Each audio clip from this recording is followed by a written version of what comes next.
selamat pagi Bapak Ibu sidang jemaat yang dikasihi Tuhan. Kita bersyukur pada pagi hari ini kembali kita boleh berkumpul untuk melaksanakan ibadah kita. Sekalipun itu masih secara online, namun mari kita tetap mensyukuri atas anugerah Tuhan bagi kita. Saat teduh dimulai.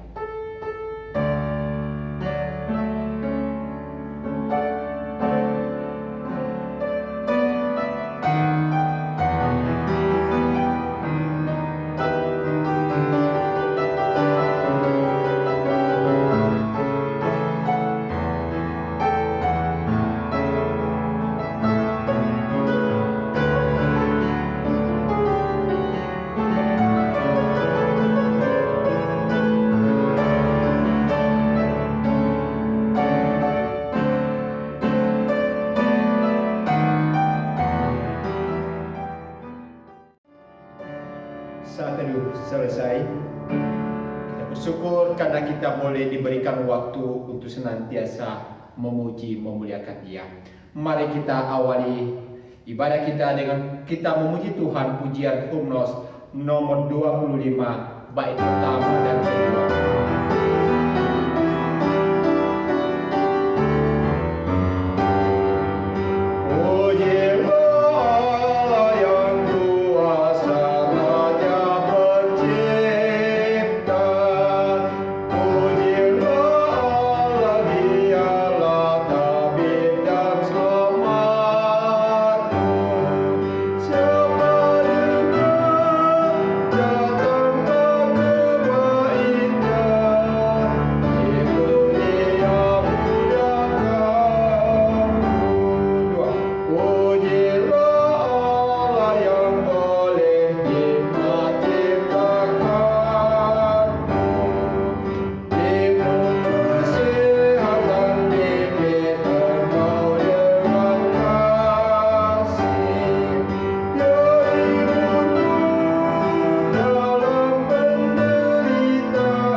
Pertolongan kita di dalam ibadah pada pagi hari ini datangnya dari Allah Tritunggal, Tuhan yang sudah menyatakan dirinya di dalam Allah Bapa, Allah Anak dan Allah Roh Kudus.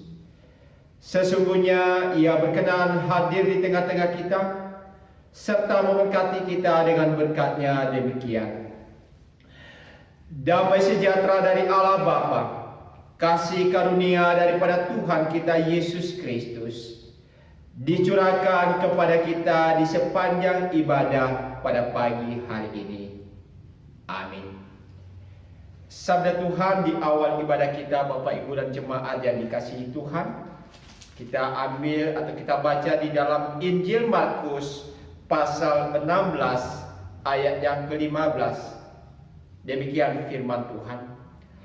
Lalu Ia berkata kepada mereka, "Pergilah ke seluruh dunia, beritakanlah Injil kepada segala makhluk."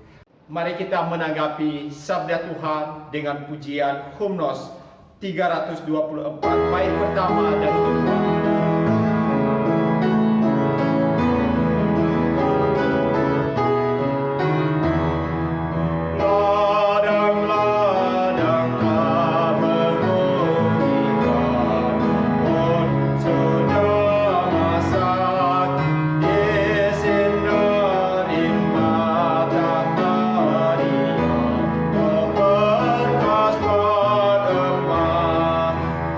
Dia penuh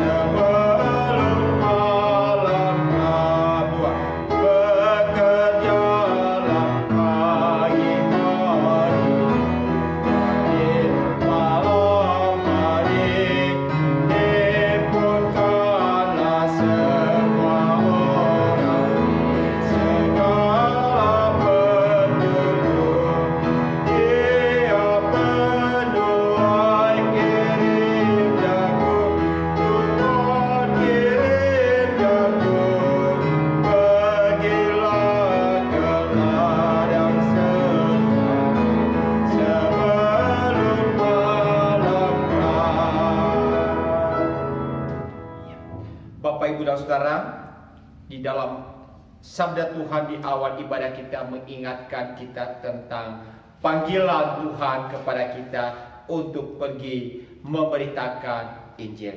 Firman Tuhan senantiasa mengingatkan kita di dalam 2 Timotius pasal 4 ayat yang kedua berbunyi demikian. Beritakanlah firman, siap sedialah, baik atau tidak baik waktunya.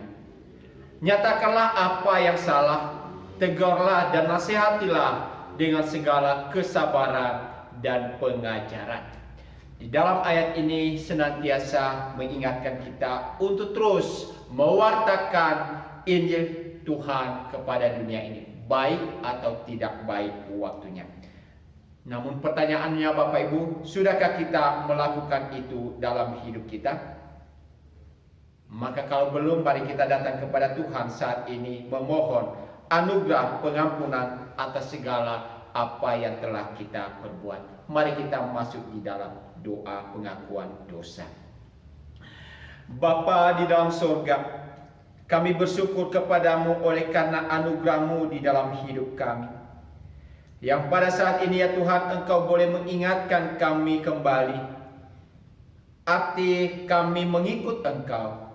Engkau mengingatkan kami bahwa tujuan kami juga untuk memberitakan kabar sukacita itu kepada dunia ini. Oleh karena itu ya Tuhan, tolong kami. Kami menyadari bahwa kami sering lalai di dalam tanggung jawab pemberitaan Injil itu. Kami menjadi orang-orang yang tidak bisa memberitakan kabar sukacita melalui tindakan sikap hidup kami. Maka saat ini Tuhan, kami datang kepadamu, ampuni kami atas segala dosa dan kesalahan yang kami perbuat. Dan kami percaya bahwa Engkau Allah yang penuh dengan pengampunan, dan Engkau akan memberikan anugerah pengampunan itu kepada kami dengan kami datang memohon dengan penuh kerendahan hati. Terima kasih, di dalam nama Tuhan Yesus kami berdoa. Amin. Di dalam Kisah Rasul pasal 13 ayat 38 sampai dengan ayat yang ke-39 menegaskan kepada kita tentang pengampunan yang Tuhan berikan bagi kita. Jadi ketahuilah hai saudara-saudara, oleh karena Dialah maka diberitakan kepada kamu pengampunan dosa. Dan di dalam Dialah setiap orang yang percaya memperoleh pembebasan dari segala dosa yang tidak dapat kamu peroleh dari hukum Musa. Maka marilah kita mensyukuri atas anugerah pengampunan yang telah Tuhan sediakan kepada kita dengan kita memuji Tuhan. Pujian Hymnos nomor 91 bait yang kedua.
Mari kita mempersiapkan hati kita untuk mendengarkan kebenaran firman Tuhan. Mari kita berdoa. Ya Tuhan, kami percaya anugerah pengampunan yang telah Engkau sediakan bagi kami melalui pengorbanan-Mu di atas kayu salib. Oleh karena itu ya Tuhan, biarlah kami tetap setia mengikut Engkau, setia mewartakan tentang anugerah-Mu itu. Dan saat ini ya Tuhan, kami datang kepadamu di mana kami mau belajar kebenaran firman Tuhan. Tolong kami ya Tuhan untuk mengerti rahasia kebenaran firman-Mu. Dan dengan kami mengerti, kami bisa mengaplikasikan itu di dalam kehidupan kami. Berkati hamba-Mu di dalam mengajarkan kebenaran firman-Mu. Biarlah dengan ucapan bibir hamba-Mu, semua itu oleh karena pimpinan dan tuntunan daripada Roh-Mu yang kudus. Berkati kami semua jemaat-Mu ya Tuhan, yang pada kesempatan ini kami boleh belajar firman Tuhan. Bukakan hati dan pemikiran kami, sehingga kami boleh mengerti dan melakukan firman-Mu itu. Berbicaralah kepada kami, karena kami siap untuk mendengarkannya. Segala kuasa-kuasa yang mencoba mengganggu kami, mengganggu konsentrasi kami di dalam kami mendengarkan firman Tuhan, di dalam Kristus Yesus, dan oleh kuasa Roh Kudus kami usir keluar. Tapi biarlah kuasa Roh Kudus sendiri yang boleh bertahta di tempat kami masing-masing, bahkan lebih-lebih di dalam hati kami. Terima kasih, di dalam nama Tuhan Yesus kami meletakkan jam pemberitaan firman Tuhan, dan yang telah mengajarkan kami berdoa demikian. Bapa kami yang di surga, dikuduskanlah kiranya nama-Mu, datanglah kerajaan-Mu, jadilah kehendak-Mu di bumi seperti di surga. Berilah kami pada hari ini makanan kami yang secukupnya, dan ampunilah kami atas segala kesalahan kami, seperti kami juga mengampuni orang yang bersalah kepada kami. Dan janganlah membawa kami ke dalam pencobaan, tetapi lepaskanlah kami daripada yang jahat. Karena Engkaulah yang mempunyai kerajaan dan kuasa dan kemuliaan sampai selama-lamanya. Amin. Mari kita mengikrarkan pengakuan iman percaya kita. Dengan masing-masing kita berkata demikian. Aku percaya kepada Allah, Bapa yang Maha Kuasa, Khalik langit dan bumi, dan kepada Yesus Kristus, Anak yang tunggal Tuhan kita, yang dikandung daripada Roh Kudus, lahir dari anak darah Maria, yang menderita sengsara di bawah pemerintahan Pontius Pilatus, disalibkan, mati dan dikuburkan, turun ke dalam kerajaan maut.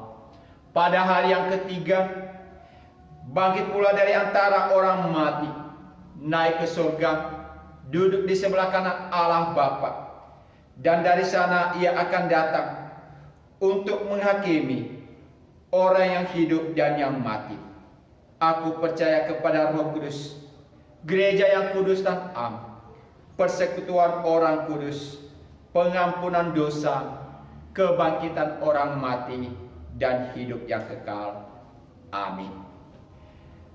Saat ini mari kita belajar kebenaran firman Tuhan, Bapak, Ibu, dan Saudara, yang diambil dari Kisah Para Rasul. Sekali lagi ini lanjutan pembelajaran kita di dalam Kisah Para Rasul.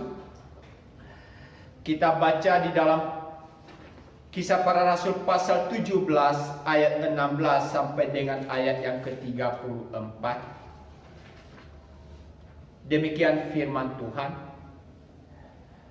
Sementara Paulus menantikan mereka di Athena, sangat sedih hatinya karena ia melihat bahwa kota itu penuh dengan patung-patung berhala. Karena itu di rumah ibadat ia bertukar pikiran dengan orang-orang Yahudi dan orang-orang yang takut akan Allah, dan di pasar setiap hari dengan orang-orang yang dijumpainya di situ. Dan juga beberapa ahli pikir dari golongan Epikurus dan Stoa bersoal jawab dengan dia, dan ada yang berkata, apakah yang hendak dikatakan si peleter ini? Tetapi yang lain berkata, rupa-rupanya ia adalah pemberita ajaran dewa-dewa asing, sebab ia memberitakan Injil tentang Yesus dan tentang kebangkitannya. Lalu mereka membawanya menghadap sidang Areopagus dan mengatakan, bolehkah kami tahu ajaran baru mana yang kau ajarkan ini? Sebab engkau memperdengarkan kepada kami perkara-perkara yang aneh. Karena itu kami ingin tahu apakah artinya semua itu. Adapun orang-orang Athena dan orang-orang Asia yang tinggal di situ tidak mempunyai waktu untuk sesuatu, selain untuk mengatakan atau mendengarkan segala sesuatu yang baru. Lalu pergilah berdiri di atas Areopagus dan berkata, "Hai orang-orang Athena, aku lihat bahwa di dalam segala hal kamu sangat beribadah kepada dewa-dewa. Sebab ketika aku berjalan-jalan di kotamu dan melihat-lihat barang-barang pujaanmu, aku menjumpai juga sebuah mezbah dengan tulisan, kepada Allah yang tidak dikenal. Apa yang kamu sembah tanpa mengenalnya? Itulah yang kuberitakan kepadamu. Allah yang telah menjadikan bumi dan segala isinya. Ia yang adalah Tuhan atas langit dan bumi, tidak diam dalam kuil-kuil buatan tangan manusia, dan juga tidak dilayani dengan tangan manusia, seolah-olah ia kekurangan apa-apa. Karena dialah yang memberikan hidup dan nafas dan segala sesuatu kepada semua orang. Dari satu orang saja ia telah menjadikan semua bangsa dan umat manusia untuk mendiami seluruh muka bumi. Dan ia telah menentukan musim-musim bagi mereka dan batas-batas kediaman mereka, supaya mereka mencari Dia dan mudah-mudahan menjamah dan menemukan Dia, walaupun Ia tidak jauh dari kita masing-masing. Sebab di dalam Dia kita hidup, kita bergerak, kita ada, seperti yang telah juga dikatakan oleh pujangga-pujanggamu. Sebab kita ini dari keturunan Allah juga. Karena kita berasal dari keturunan Allah, kita tidak boleh berpikir bahwa keadaan ilahi sama seperti emas atau perak atau batu, ciptaan kesenian dan keahlian manusia. Dengan tidak memandang lagi zaman kebodohan, maka sekarang Allah memberitakan kepada manusia bahwa di mana-mana semua mereka harus bertobat. Karena Ia telah menetapkan suatu hari pada waktu mana Ia dengan adil akan menghakimi dunia oleh seorang yang telah ditentukannya, sesudah Ia memberitakan kepada semua orang suatu bukti tentang hal itu dengan membangkitkan Dia dari antara orang mati. Ketika mereka mendengar tentang kebangkitan orang mati, maka ada yang mengejek dan yang lain berkata, "Lain kali saja kami mendengar engkau berbicara tentang hal itu." Lalu Paulus pergi meninggalkan mereka. Tetapi beberapa orang laki-laki menggabungkan diri dengan dia dan menjadi percaya. Di antaranya juga ada Dionysius, anggota majelis Areopagus, dan seorang perempuan bernama Damaris, dan juga orang-orang lain bersama-sama dengan mereka. Demikian jauh pembacaan firman Tuhan kepada kita, Bapak, Ibu, dan Saudara. Berbahagialah kita yang mendengarkan firman Tuhan ini, bahkan yang melakukan dalam kehidupan kita hari lepas hari. Saudara-saudara yang dikasihi Tuhan, tema firman Tuhan kepada kita pada pagi hari ini yaitu tujuan pemberitaan Injil. Sekali lagi, tujuan pemberitaan Injil. Di dalam konteks yang kita baca adalah sebuah perjalanan dari seorang rasul besar yaitu Paulus. Di mana kita tahu kenapa Paulus pergi ke pulau Athena atau Yunani, di kota Athena, di mana di situ ia pergi untuk mewartakan tentang Injil keselamatan. Kalau kita bicara tentang Injil, Bapak, Ibu, dan Saudara, maka kita diingatkan tentang maksud Allah kepada kita, yaitu bahwa Allah mengasihi manusia yang berdosa. Tuhan begitu mengasihi manusia, siapapun dia, apalagi kita umat manusia yang berdosa ini. Di dalam Allah mengasihi manusia yang berdosa, maka Ia menyediakan seorang juru selamat bagi kita, yaitu Kristus. Maka saudara-saudara yang dikasihi Tuhan, kalau kita membaca di dalam konteks ayat ini tadi, adalah sebuah strategi yang dilakukan oleh seorang rasul besar di dalam dia mewartakan tentang berita keselamatan itu kepada orang-orang yang tinggal di Athena.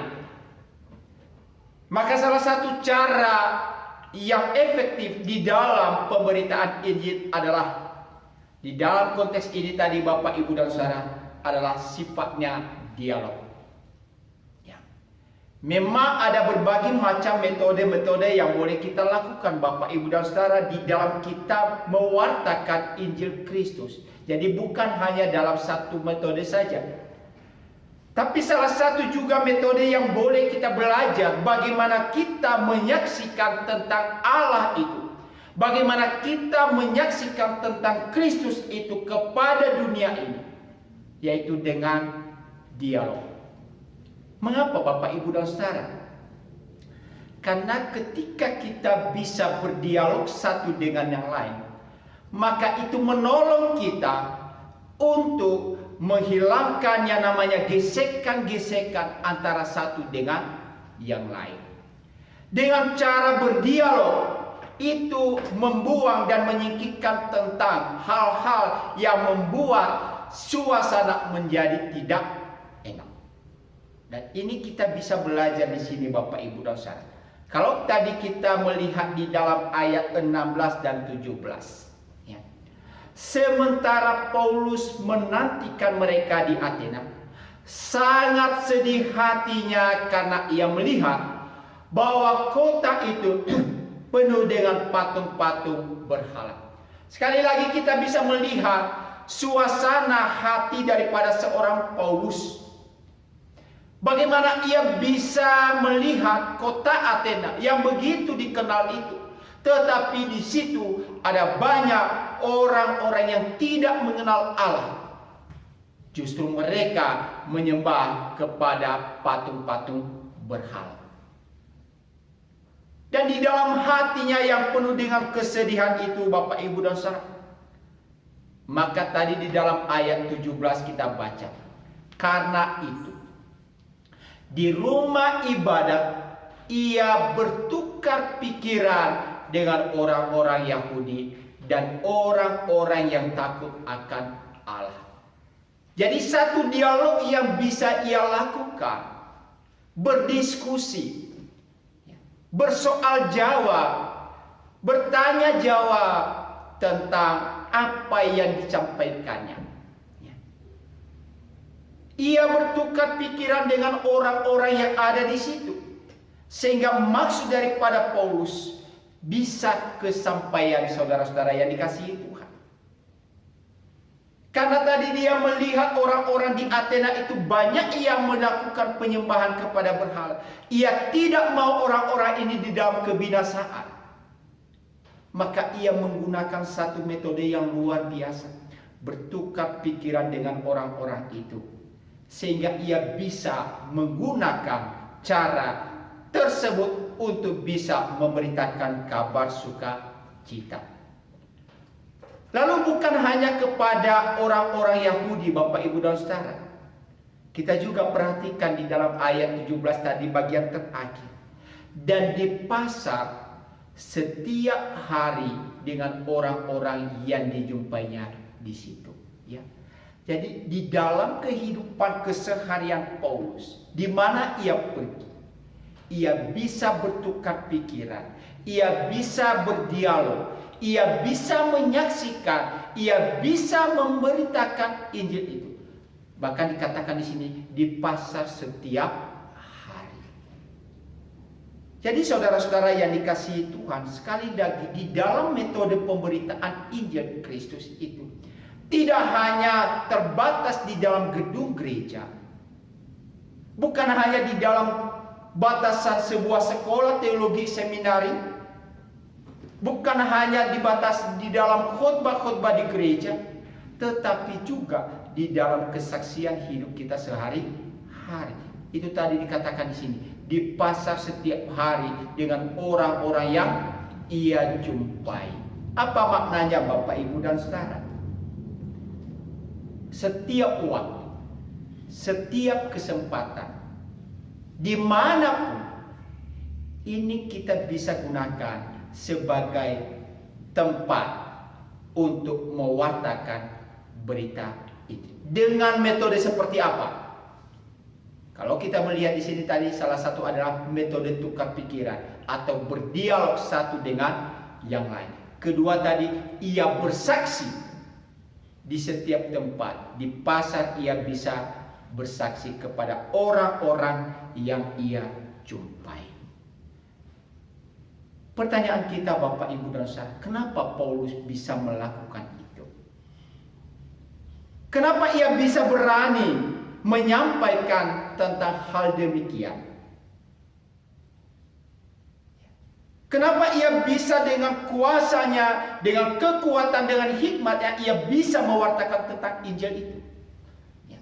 Dan ini perlu kita bisa teladani dalam kehidupan kita, saudara-saudara yang dikasihi Tuhan. Yang pertama yang kita lihat di sini, kalau tadi dikatakan di ayat 16 itu, betapa sedihnya hati daripada seorang Paulus ketika ia melihat banyak orang-orang yang menyembah kepada patung berhala. Jadi ia tahu bahwa orang-orang ini tidak mengenal Allah yang benar. Ia tahu bahwa orang-orang ini tidak menyembah kepada Allah yang di dalam Yesus Kristus, tetapi mereka menyembah kepada yang menyerupai Allah. Maka ia menggunakan satu metode tadi. Tapi tadi saya katakan, kenapa Paulus berani melakukan itu Bapak, Ibu, dan Saudara? Yang pertama yang kita bisa lihat, ia memiliki pemahaman yang benar tentang Injil Kristus. Keberanian daripada Paulus disebabkan ia memiliki pemahaman yang benar tentang Injil yang benar. Ia tidak mudah dipengaruhi oleh keadaan atau situasi yang terjadi. Ia memiliki satu pemahaman yang baik dan benar. Hal itu kita bisa lihat Bapak, Ibu, dan Saudara ketika ia bersoal jawab kepada mereka.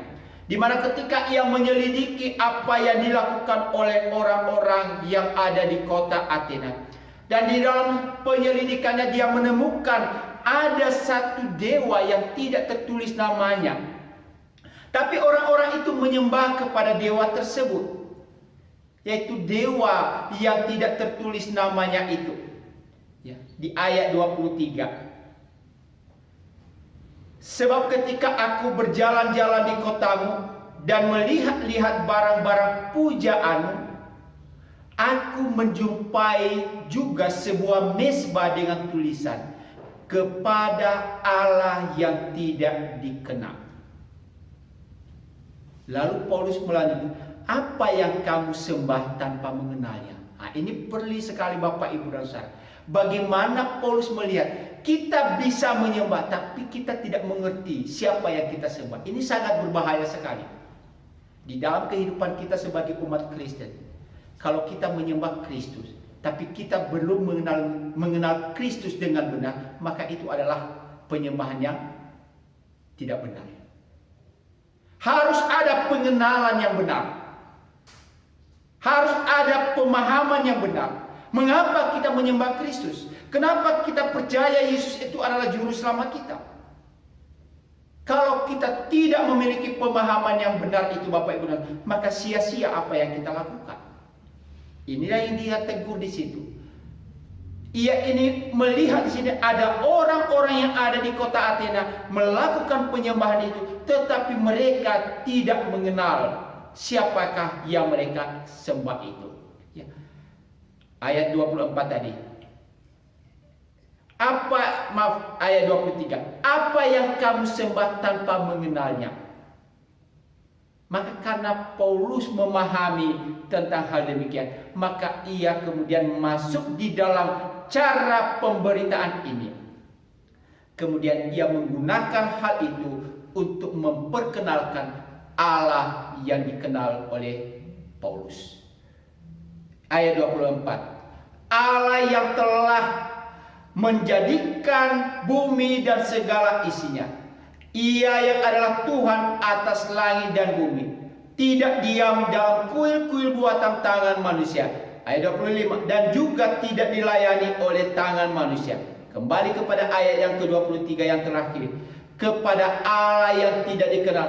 Apa yang kamu sembah tanpa mengenal, itulah yang kuberitakan kepada kamu. Jadi dia melakukan satu pendekatan Bapak, Ibu, dan Saudara yang sangat luar biasa. Yaitu apa?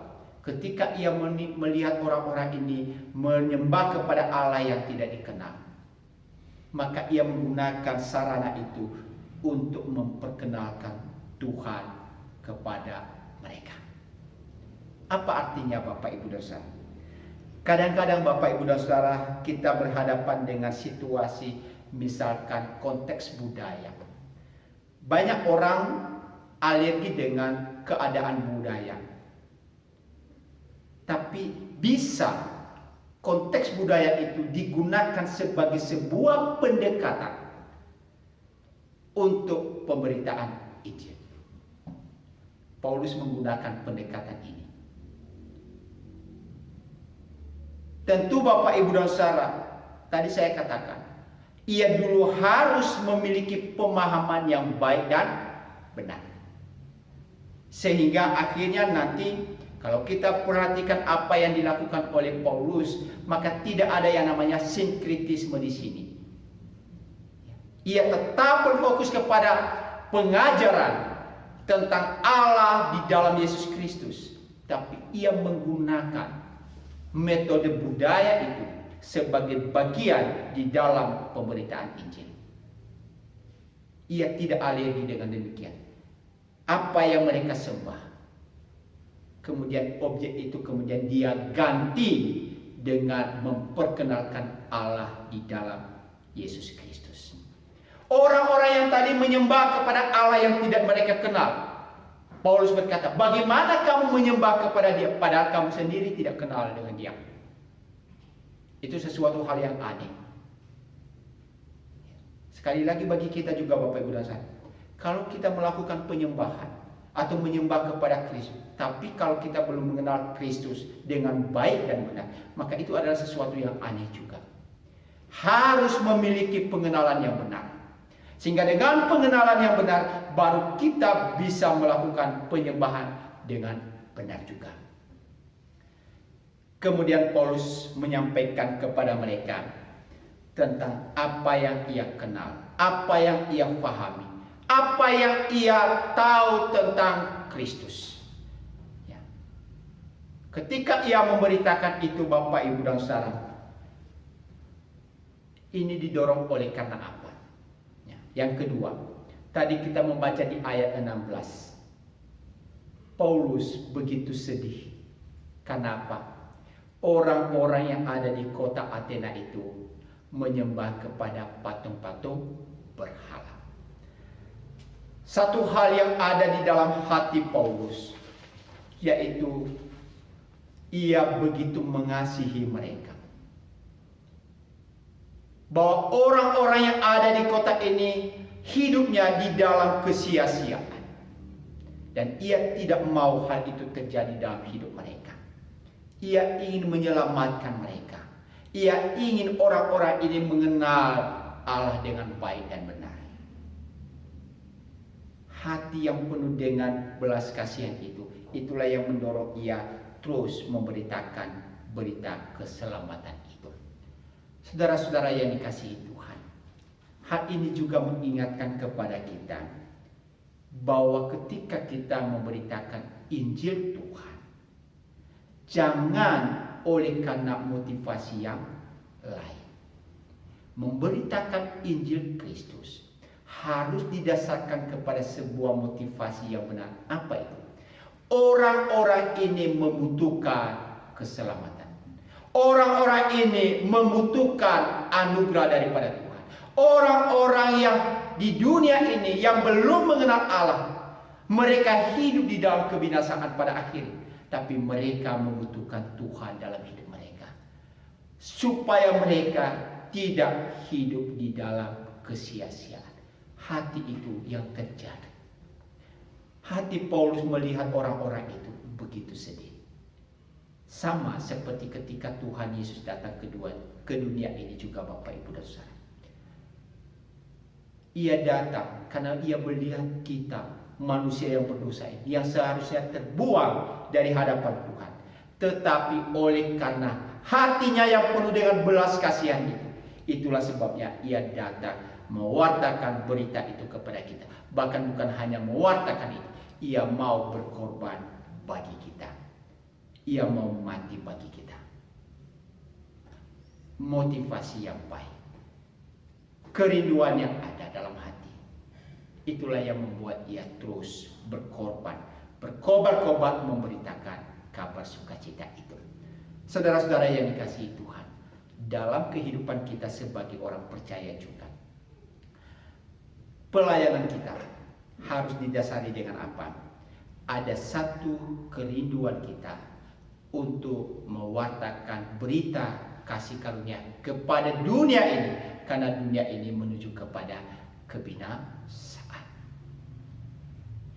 Ketika Paulus melakukan itu, Bapak, Ibu, dan Saudara, ia berbicara, ia berdialog kepada mereka. Tadi saya katakan, Bapak, Ibu, dan Saudara, Paulus di dalam memberitakan ini, ia juga bisa melihat konteksnya. Kalau di dalam ayat 17 tadi, ia berbicara dengan orang-orang Yahudi. Dengan konteks orang Yahudi, ia bisa berbicara bersoal jawab itu. Kemudian di pasar-pasar, ia juga bersoal jawab kepada mereka yang ada di pasar-pasar. Jadi dengan tingkatan yang berbeda, ia bisa melakukan pemberitaan ini. Lalu kepada orang lain, Bapak, Ibu, dan Saudara, ya, misalkan di dalam ayat 18, juga beberapa ahli pikir, yaitu dari golongan Epikuros dan Stoa. Artinya juga dari tingkatan pendidikan yang lebih juga, yang memahami tentang filsafat juga, Paulus bisa berdialog dengan mereka. Jadi artinya apa, Bapak, Ibu, dan Saudara? Seperti tema kita tadi, ya, tujuan pemberitaan Injil itu. Dalam konteks seperti apa kita bisa gunakan? Dengan cara apa kita menggunakannya? Tadi Paulus berdialog untuk menghindari terjadi hal-hal yang tidak diinginkan bisa. Tetapi ia bisa melihat dengan orang yang sederhana, ia memberitakan Injil dengan sederhana. Dengan orang Yahudi yang memiliki latar belakang Yahudi, ia juga memberitakan berita Injil itu kepada orang-orang Yahudi. Tapi orang-orang yang juga ahli dalam filsafat, yaitu dari golongan Epikuros dan Stoa, ia juga bertukar pikir dengan orang-orang seperti itu. Jadi sesuai dengan konteks dan keadaan yang terjadi, Bapak, Ibu, dan Saudara. Jadi dia tidak bisa menyamaratakan semua itu. Ia bisa menyesuaikan situasi dan kondisi. Tapi diingat lagi, Bapak, Ibu, dan Saudara, dalam mewartakan Injil itu, Paulus tidak melakukannya namanya sinkritisme atau memadukan dua budaya itu. Tapi dia hanya satu tujuannya, pemberitaan ini.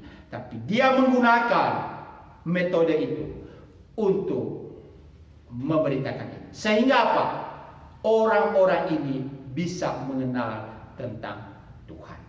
Namun saudara-saudara yang dikasihi oleh Tuhan, sekalipun pendekatannya dilakukan oleh Paulus, ia melakukan itu kepada mereka, ya, di mana ia menjabarkan kepada mereka tentang siapakah Allah yang sebenarnya, yaitu di dalam ayat yang ke-27, 28 sampai dengan ayat yang ke-30 memberitakan tentang Allah yang benar.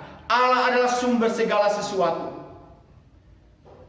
Allah di mana mereka semua berasal.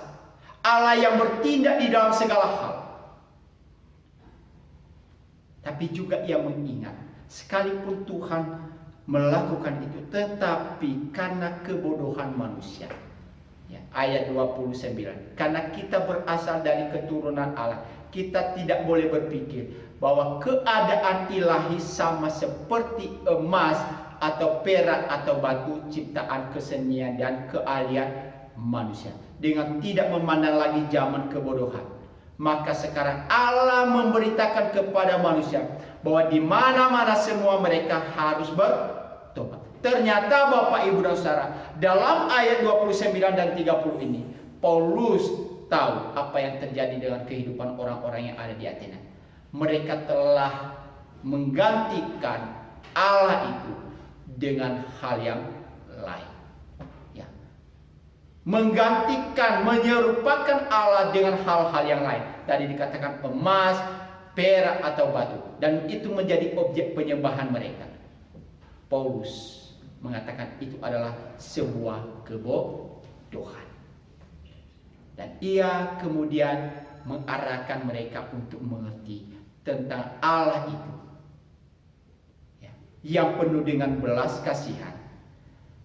Allah yang harus memberikan anugerah pengampunan itu kepada umat manusia. Di ayat 31, disitulah ia memberitakan tentang Kristus.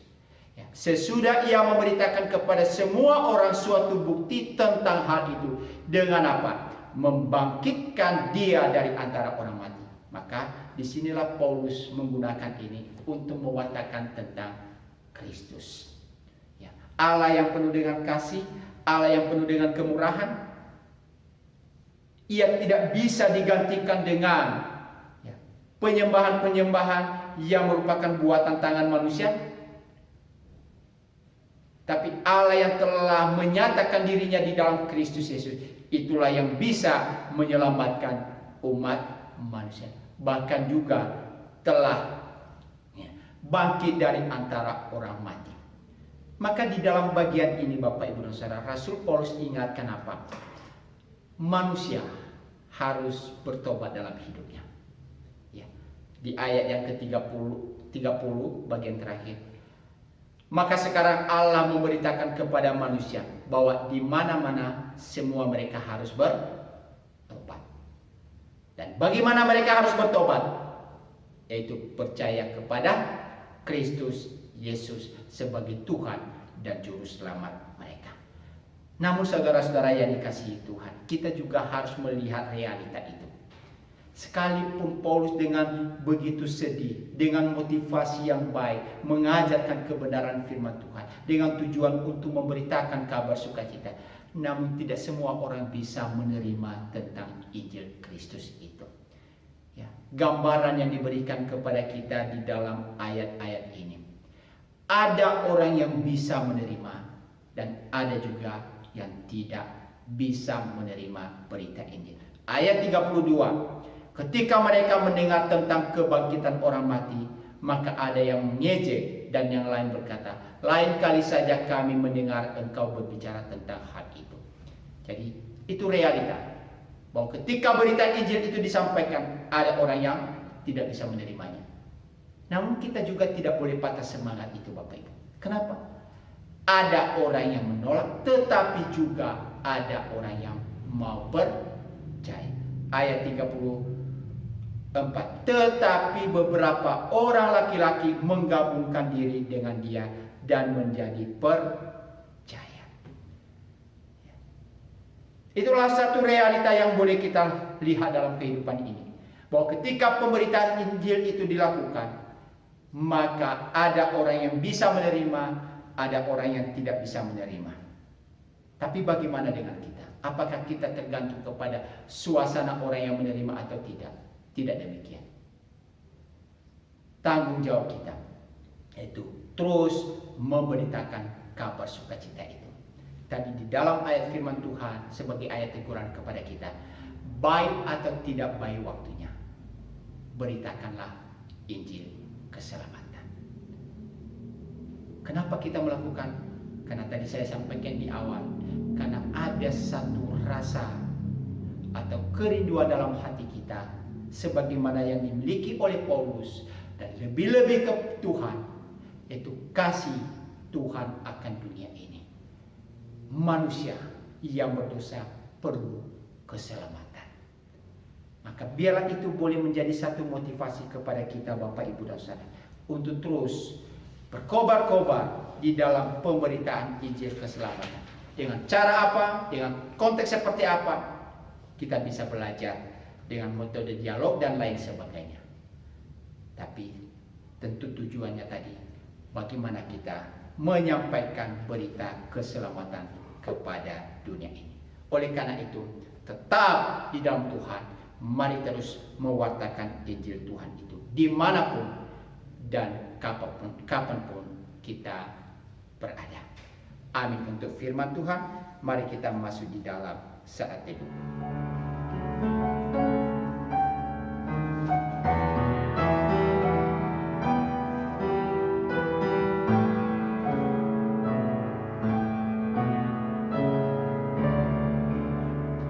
Mari kita menanggapi firman Tuhan ini dengan pujian Hymnos 184. Tuhan menunggu kita, Bapak Ibu dan Saudara. Kita nyanyikan bait ini 2 kali.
Lisan Minggu 13 September 2020. 1. Kebaktian Minggu 20 September 2020 tetap dilaksanakan secara online. Info akan dibagikan melalui WA Grup Gema. 2. Bible Study hari Selasa 15 September 2020 pukul 17 dan persekutuan doa hari Kamis 17 September 2020 pukul 17.30 juga tetap dilaksanakan secara online. Pokok-pokok doa akan dikirim melalui WA Grup Gema. 3. Lumbung kasih. Apabila jemaat ada yang mempunyai berkat lebih, dapat disalurkan melalui lumbung kasih Gema dalam bentuk dana, barang, kebutuhan pokok, dan lain-lain untuk membantu saudara-saudara kita yang membutuhkan. 4. Bagi jemaat yang ingin menyampaikan persembahan atau perpuluhan, dapat ditransfer melalui rekening gereja BCA 0111969654 atas nama Juniarti W atau Werdi HK. Jemaat yang tidak sempat mentransfer bisa disimpan dalam amplop dan bisa diserahkan ke gereja pada saat peribadatan sudah normal. Sekian Warta Lisan, terima kasih atas perhatiannya. Tuhan Yesus memberkati. Warta Gembala Bapak Ibu dan Saudara, sekali lagi melihat situasi dan perkembangan pandemi virus corona, maka ibadah kita akan terus disetkan melalui WA Group, apakah itu nanti offline atau online. Ya, kita tetap melihat situasi dan keadaan yang terjadi. Mari kita terus berdoa supaya suasana ini segera dipulihkan dan kita bisa beribadah bersama-sama di rumah Tuhan. Mari kita masuk di dalam doa syafaat. Bapa di dalam surga, kami bersyukur kepadamu karena pada pagi hari ini kami boleh mendengarkan firman-Mu, mengingatkan kami untuk tanggung jawab pemberitaan Injil. Oleh karena itu Tuhan, biarlah di dalam segala situasi dan keadaan apapun, kami boleh menggunakan kesempatan-kesempatan yang berharga ini untuk mewartakan tentang kasih Tuhan ini kepada setiap orang. Karena mereka membutuhkan keselamatan ya Tuhan.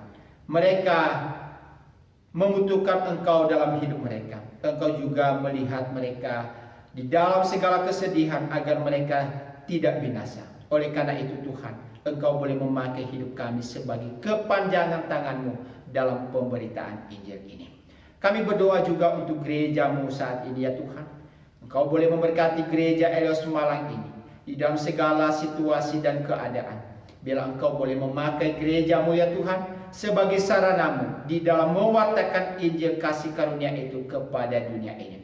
Berkati setiap acara-acara rohani gereja yang kami laksanakan dan persiapan-persiapan yang kami lakukan di dalam rangkaian ibadah kami, baik ibadah secara online ini ya Tuhan, dan persiapan-persiapan perekaman baik yang kami lakukan setiap hari Jumat atau hari Sabtu. Demikian juga untuk perekaman pelayanan Bible Study setiap hari Minggu.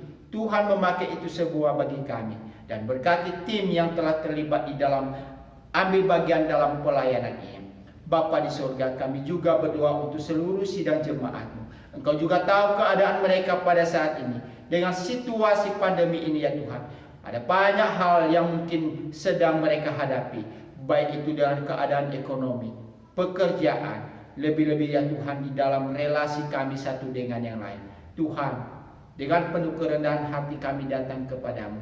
Pulihkanlah keadaan kami saat ini, sehingga pada akhirnya kami kembali boleh melaksanakan aktivitas pelayanan kami, aktivitas kegiatan kami, pekerjaan kami dengan sebaik-baiknya.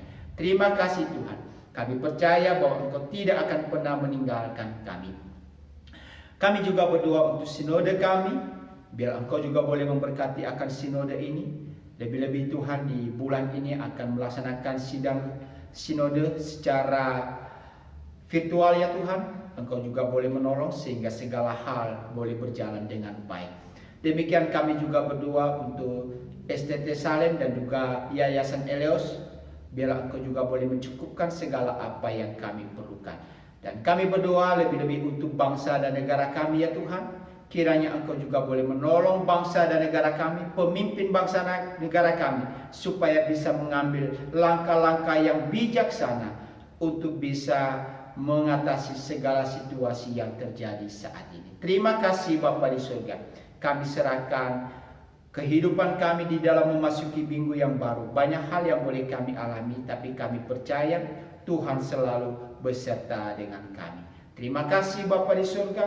Inilah doa kami di dalam Kristus Yesus Tuhan kami. Kami meletakkan semua permohonan kami ini. Amin. Mari kita akhiri ibadah kita Bapak Ibu dan Saudara. Kita nyanyikan pujian Hymnos 330, bait pertama dan ketiga.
Kiranya damai sejahtera dari Allah Bapa, kasih karunia daripada Tuhan kita Yesus Kristus, pimpinan dan penyertaan daripada Roh Kudus menyertai saudara-saudara sekalian dari sekarang sampai selama-lamanya.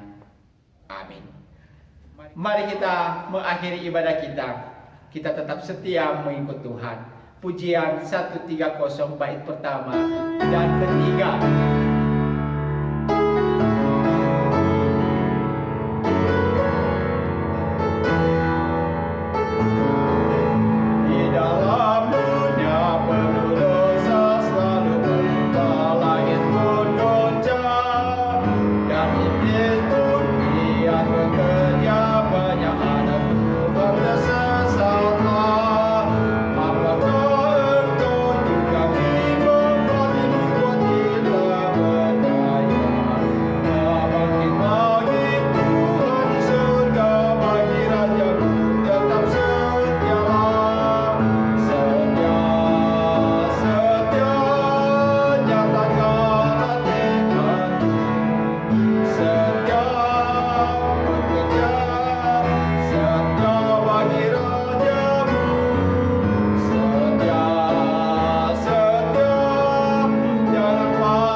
Mari kita masuk di dalam saat teduh.